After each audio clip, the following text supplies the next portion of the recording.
Jason Tepper says, Arn, you mentioned befriending the neighborhood children when you bought your first home in Charlotte. Did the neighbors or children ever ask you if the wrestling business was legitimate? And if so, what did you tell them?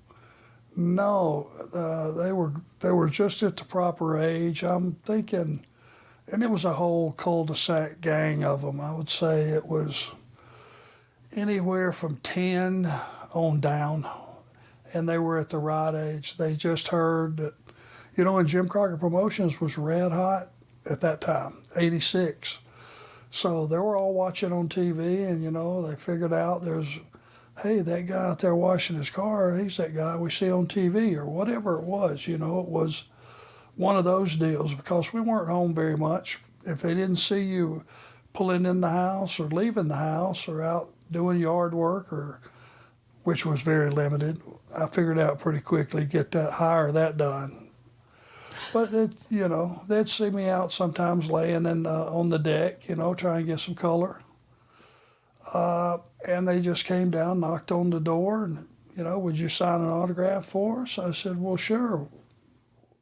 And they didn't have a pen, didn't have paper. They weren't prepared at all.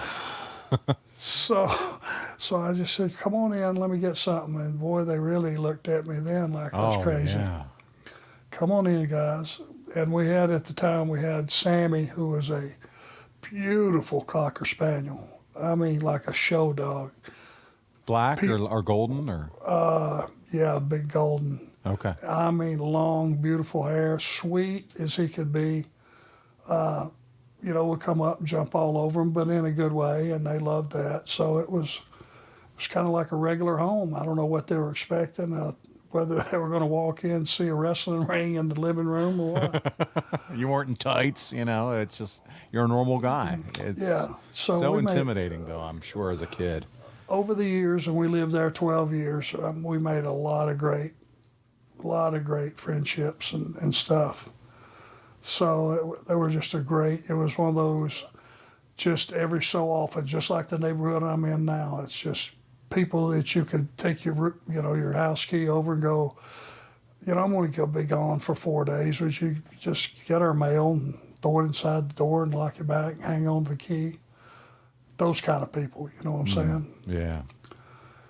So it was a good time. There you go.